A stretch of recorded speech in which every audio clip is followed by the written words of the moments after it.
Que tu sois freelance, prestataire de service, agence aujourd'hui, que tu travailles dans le marketing digital, ou que tu sois en train d'essayer de lancer ton business en ligne, formateur, coach, etc., c'est la même galère.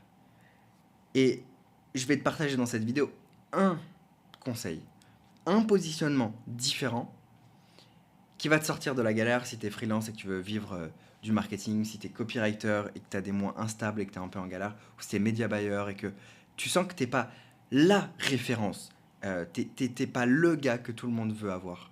Juste, tu es une agence, un prestat parmi tant d'autres et que tu es sur siège éjectable aujourd'hui. Si tu es dans cette situation, bah sache que j'ai vécu les deux côtés. C'est-à-dire que moi, je me suis lancé, à la base, j'ai lancé des business. J'ai lancé des business, j'ai passé des mois à créer des offres, j'ai testé des centaines d'offres, j'ai passé des heures entières à créer, améliorer mes pages de vente, mes landing pages, etc. Et au final, j'avais des business qui étaient un peu en dents de scie, c'était une galère en fait. Je faisais un mois 2K, puis un mois 10, puis un mois 0, puis après je faisais un mois 3K, enfin bref. C'était ultra chiant comme business model, j'avais aucune stabilité. Puis de l'autre côté, bien, j'ai aussi été freelance dans le marketing pour des clients, donc j'aidais les boîtes à scaler avec mes compétences business. Et en vrai, par exemple, mon premier client, il fait 20 000 euros par mois. On commence à bosser ensemble. 3 mois plus tard, il fait 60-70 000 euros par mois. Combien il me rémunère? 500 euros. Alors que j'ai au moins contribué à 40-50% de l'augmentation du chiffre d'affaires. Au moins. Minimum. Sans prendre la grosse tête, sans rien. 500 euros pour des mois à plus de 60 000 encaissés. Et au final, on a fini par arrêter la collaboration.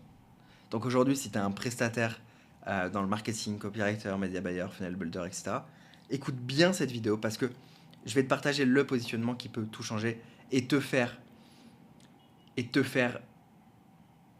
changer ta carrière en fait. Changer ta carrière parce que tu vas être perçu totalement différemment et donc tu vas avoir des demandes de collaboration totalement, totalement nouvelles, disons. Donc peut-être qu'aujourd'hui, tu bosses comme un fou et que tu n'as pas énormément de résultats. En tout cas, tu n'as pas des résultats durables, tu n'as pas les résultats que tu veux. Euh, Pourtant, tu as du talent, tu es compétent. En vrai, ce que je dis toujours, c'est que ton chiffre d'affaires aujourd'hui, il montre à quel point est-ce que tu es bon. C'est-à-dire que, factuellement, si tu prends juste l'argent que tu génères, c'est à quel point est-ce que tu apportes de valeur au marché. Tu dis que tu es ultra compétent ou que tu es trop bon. Mais t'es payé toi, si tu gagnes, si tu regardes cette vidéo, peut-être t'es payé 3 000 euros, 5 000 euros, 6 000 euros. Est-ce qu'en étant payé 6 000 euros, vraiment, est-ce que tu crois que tu es vraiment compétent? Genre, si ton chiffre d'affaires que tu factures en tant que freelance, c'est 6 000 euros, est-ce que vraiment, aujourd'hui, tu penses que tu es déjà au top du top? Pourquoi je te pose cette question rhétorique? C'est parce que je vois beaucoup de gens qui me disent ouais, moi je gagne 3 000 euros par mois et tout, mais là franchement j'ai pas besoin de développer mes compétences, je suis au top du top, là je suis bon dans ce que je fais, j'ai pas besoin, moi ce que je veux c'est trouver des clients. La réalité, c'est que si tu étais si bon, tu aurais trop de demandes que tu ne peux pas en gérer, tu ne pourrais pas gérer toutes les demandes, parce que tu serais recommandé, tu serais tellement bon. En fait, il y a très peu de compétition au sommet. Le business, c'est une pyramide. Et en bas, t'as plein de gens qui sont nuls et qui se croient forts. Pour eux, effectivement, ils n'ont pas de clients, c'est la galère pour trouver des clients et tout. Au sommet, t'as peu de gens. Et vu que t'as peu de gens qui sont bons, en fait, tout le monde veut travailler avec ces gens-là. Et donc, eux, ils peuvent pas tout prendre. Et c'est ma situation. Est-ce que tu peux en dire pareil? Je dis pas ça pour dire, ouais, moi je suis trop fort, toi t'es nul et tout. Mais juste factuellement, si t'as l'impression qu'il y a de la compétition dans le marketing digital, c'est que t'es pas assez bon. C'est QFD. C'est que t'es pas encore assez bon. Parce que sinon, on se battrait, on s'arracherait tes compétences. Et pas être assez bon, ça peut être dans tes compétences, mais ça peut être également, t'es pas assez bon dans le fait de créer un réseau. T'es pas assez bon dans ton positionnement, comment tu te positionnes avec tes clients, dans ta communication avec tes clients, dans les résultats que tu leur apportes. dans ta vision. Tu peux être pas assez bon à plein d'endroits, tu vois. C'est pas forcément dans le marketing ou dans le copywriting. Je vais te montrer dans cette vidéo ce que j'ai changé pour générer plus de 20 000 euros par mois avec 3 clients maximum sans jamais, j'ai jamais eu à faire de prospection de ma vie en tant que marketeur. Donc si aujourd'hui tu sens que toi, tu sais pas exactement comment tu pourrais avoir des clients et tu te dis peut-être faudrait que je prospecte, bah on va voir ça dans cette vidéo. Et si tu restes jusqu'à la fin, je te montrerai le modèle exact qui m'a permis de transformer mes compétences en effet de levier business. On va voir ça à la fin de la vidéo. Premier piège. Le piège du freelance libre. On nous a vendu la liberté. On nous a vendu la liberté. Tu regardes tous les mecs sur Internet, ils te vendent la liberté. La réalité, c'est qu'en tant que freelance, copier, etc., t'es pas libre, t'es dépendant d'avoir des nouveaux clients. C'est pour ça que tu prospectes, tu dois prospecter. C'est pour ça que tu vas être payé à la mission. Tu es payé à la mission, tu prospectes, tu es payé à la mission, tu exécutes des tâches, à l'heure ou pas. Dans tous les cas, tu es payé à la mission. Donc ta mission, une fois qu'elle est terminée, tu dois du coup trouver des nouveaux clients. Enfin, tu es bloqué dans le cycle en fait. Mission, chercher des missions, faire ses missions, la mission se termine, chercher des missions, faire ses missions, la mission. Bref, c'est chiant. Également, peut-être que on négocie tes tarifs. Si on négocie tes tarifs, what the fuck. Le pire, quand tu es un freelance, c'est que chaque mois, tu recommences de zéro. Ah, moi, c'est quelque chose qui m'angoisse. Hein. Vraiment, c'est quelque chose qui, émotionnellement, ça me va pas du tout, en fait. De pas avoir un effet cumulé. Mais c'est pas toi le problème. Le problème, c'est le rôle que tu joues dans le business de tes clients. Et on va régler ça aujourd'hui. Qu'est-ce que veulent les top clients? Qu'est-ce que veulent les clients? Les clients, c'est simple. Le client, c'est un CEO, c'est un chef d'entreprise. Et quand il va pas bien, il veut pas un freelance. Il veut pas une agence. Il veut quelqu'un qui est à ses côtés. Sauf que le freelance, il pense qu'à sa gueule, qu'à son chiffre. L'agence, elle pense qu'à sa gueule et à son profit. C'est pas un problème de penser qu'à sa gueule. Je te dis juste, qu'est-ce que veut le CEO? Okay. Le CEO, il veut quelqu'un qui est à ses côtés, qui n'est pas contre lui dans le sens l'intérêt du business. L'intérêt du business de l'agence, c'est de facturer, c'est de faire des chiffres. L'intérêt du freelance, c'est de facturer le plus au TJM, au taux journalier moyen. L'intérêt du business, c'est de protéger ses profits. L'intérêt du CEO, c'est de protéger ses coûts, c'est de protéger son profit, c'est d'avoir... En fait, l'intérêt de chaque business, c'est de faire du profit et de protéger ses intérêts, bien évidemment. Mais toi, c'est là où tu vas te positionner différemment. C'est que tu ne vas pas protéger tes intérêts en tant que freelance. Tu vas protéger les intérêts de ton client, de ton partenaire, du CEO avec lequel tu travailles. Et juste ce changement de posture, ça change absolument tout. Pourquoi? Puisque quand un CEO va mal, il veut pas un freelance, il veut pas une agence, il veut quelqu'un qui est à ses côtés. Et quelqu'un qui est à ses côtés, bien, c'est un bras droit, c'est un partenaire, c'est un cofondateur. Il veut un associé. Quelqu'un qui se comporte comme un associé. Quelqu'un qui est pleinement intégré à sa vision. Quelqu'un qui avance à ses côtés, main dans la main, quoi qu'il arrive. Qui est intégré dans la mission. Qui est avec lui. Un CEO a besoin d'avoir de la clarté sur sa croissance. Il a besoin d'avoir un allié, pas un exécutant. Il a besoin d'avoir quelqu'un qui voit les trous dans le bateau et qui sait les boucher, qui va exécuter, qui va se bouger pour les boucher.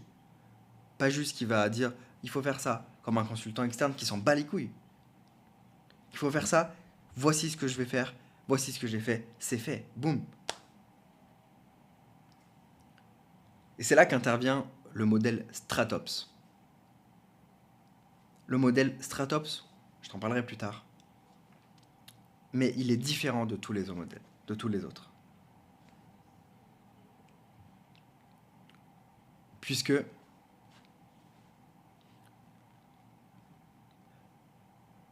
le modèle Stratops, c'est un positionnement, c'est une philosophie, c'est le fait de passer de je suis copywriter, je suis remplaçable, tu peux me prendre en mission, ok, tu peux me prendre en mission, tu peux me louer, voilà, donc c'est ça. Ça c'est chiant à la fois pour le client, enfin ça a des bénéfices évidemment, mais c'est chiant c'est chiant pour le client puisque je t'ai dit, on a déjà vu ce dont il avait besoin. C'est chiant pour toi parce que du coup, bah, tu as un tarif journalier ou tu as un tarif à la mission. Qui dit mission finie, dit pas de récurrence, dit instabilité, toi, dans ta vie. Qui dit instabilité, dit tu peux pas fournir le meilleur puisque tu es obligé de passer la moitié de ton temps, non pas à délivrer à ton client, mais à prospecter puisque quand la mission va te terminer, bah, en fait, tu vas devoir rechercher de l'argent. Bref, il n'y a aucun intérêt. Il n'y a aucun intérêt qui sont alignés dans ce modèle-là, tu vois. Alors qu'avec le modèle Stratops, tu as un bras droit stratégique et opérationnel. Tu factures 2 à 3 cas par mois par client. Tu es pleinement intégré avec eux. Tu ne vends plus ton temps. Tu vends le fait d'être là. Tu es présent. Tu es engagé. Ça change tout en fait. Puisque toi, tu as de la récurrence. Mais lui, il a quelqu'un qui est présent H24. Et ça coûte moins cher en fait d'avoir un bras droit. Imagine, j'ai besoin de faire un nouveau tunnel de vente. Je regarde une agence externe, elle me dit ouais, ça va être 5K. Ok, très bien. Je regarde un copy, il me dit ouais, pour écrire le texte, ça va être 2K. Ok, peu importe, ça va me coûter entre juste faire un tunnel de vente, ça va me coûter entre 5 et 10 000 euros pour faire un tunnel de vente. Et en termes de temps, je vais devoir bloquer du temps dans mon agenda, parler à l'agence, je vais devoir donner le brief, review le brief, faire en sorte qu'ils comprennent bien, faire en sorte qu'ils avancent, payer, machin. Bref, il y a tout un tas de trucs. Alors que tu aurais pu juste avoir un bras droit que tu payes 3 cas par mois. Et tu lui demandes juste, il connaît ton business, il sait comment exécuter, il a accès à tous les outils, c'est simple, c'est fluide. Il est peut-être pas le meilleur, mais il va faire du suffisamment bon boulot parce c'est un très bon généraliste marketing. Si tu prends le meilleur spécialiste copywriting, oui, sûrement qu'il va mieux faire. Mais est-ce que tu as besoin du meilleur spécialiste copywriting francophone pour faire un tunnel de vente? Dans tous les cas, il va itérer ensuite. Et vous allez améliorer.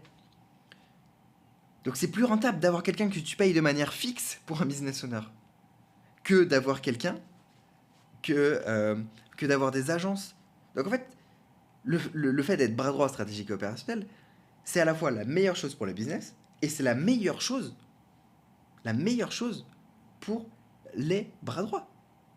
Donc tu converges, l'offre et la demande, les deux sont convergés. Et c'est pour ça que pour moi, franchement, c'est le meilleur modèle. Et c'est aussi pour ça que tous les business dans lesquels je suis intervenu en tant que bras droit, leur croissance, en fait, elle s'est décuplée. Parce que ce modèle est extraordinaire pour les deux parties. En tant que freelance, tu arrêtes de vendre ton temps, tu vends ta capacité à être là, et à créer du chiffre, et à trouver des solutions, et à être pleinement engagé. Et en tant que business owner, tu as quelqu'un qui bosse avec toi, en fait, sur qui tu peux compter. Mais alors, si t'as pas de réseau, comment est-ce qu'on fait pour démarrer, en fait? C'est simple. Et je vais te le partager maintenant. Je te parlais du modèle Stratops. Le modèle Stratops, c'est pas une énième formation, c'est pas une nouvelle opportunité, c'est rien de tout ça. En fait, Stratops, c'est 2 leviers. Je pense que tu les imagines très bien. Premièrement, tu vas te positionner sur la partie stratégique. En tant que bras droit, tu dois savoir quoi faire, où agir et dans quel ordre faire les choses. Okay? Pour ça, il faut que tu puisses poser un diagnostic. Si tu sais poser un bon diagnostic, tu sauras faire gagner de l'argent au business. tu apportes un diagnostic, tu apportes une vision de problématique à résoudre. Et derrière, strat ops opérationnel, tu vas exécuter pour résoudre ces problématiques. Tu vas débloquer le CA, tu vas débloquer les problématiques, tu vas intervenir que ce soit sur le funnel, que ce soit sur les campagnes, les emails, les automatisations, la technique, tout. En fait, tout ce dont le business a besoin. Tu es au service du business. Et t'inquiète pas que le business te le rendra. Le business te le rendra puisque tu gagnes ensuite ta place dans la team dirigeante. Et tu diriges le business comme si c'était le tien. Puisque ça devient ton business. En fait, à partir du moment où tu te comportes comme si c'était ton business, le business se comportera comme si c'était le tien. Mais tout part de toi. Ton positionnement. Comment tu te positionnes vis-à-vis de tes clients? Moi, je te jure que j'ai des partenaires. Quand je suis convaincu de quelque chose ou que je suis pas d'accord avec eux, ah mais je m'en fous de perdre. Imagine, le pire des scénarios. Je me fais virer parce que je pensais quelque chose. Je le dis. Je pense ça. Je pense que tu fais une grosse connerie. Je pense qu'on devrait faire comme ça. Voici pourquoi. Ok? La personne ne veut pas. On s'engueule ou quoi. Je m'en fous. Moi, si je pense qu'elle fait une connerie, je lui dirai. J'ai pas peur de le dire. Même si ça me coûte l'opportunité. Même si c'est une opportunité à 5 000 euros par mois.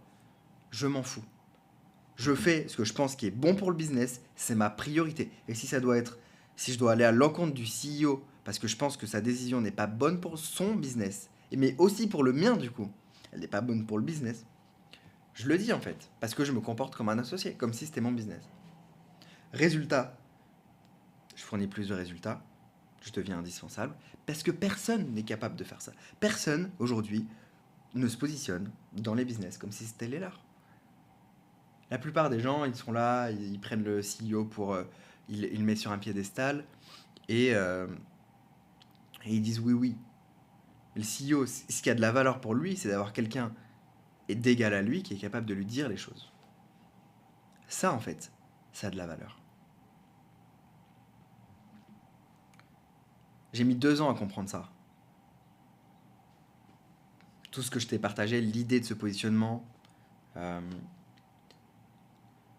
ça m'a coûté des opportunités. J'ai mis 2 ans à comprendre un peu ça.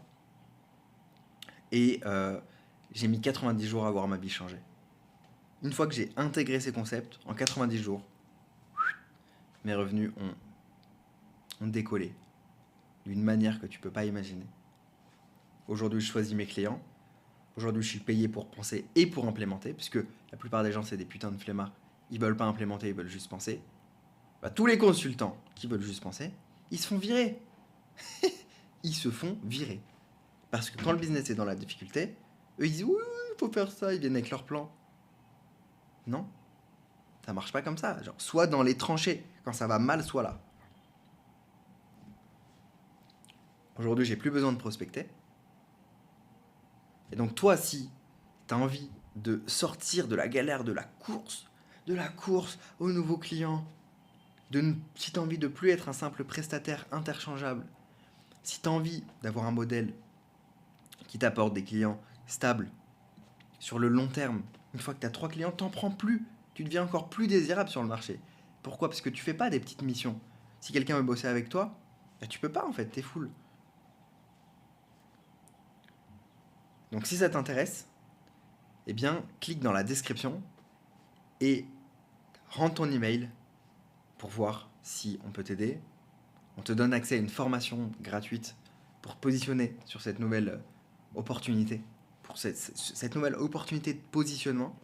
Donc si tu veux aller plus loin et que cette vidéo t'a plu, clique sur le lien dans la description. C'était Xarius, je te dis à bientôt, ciao.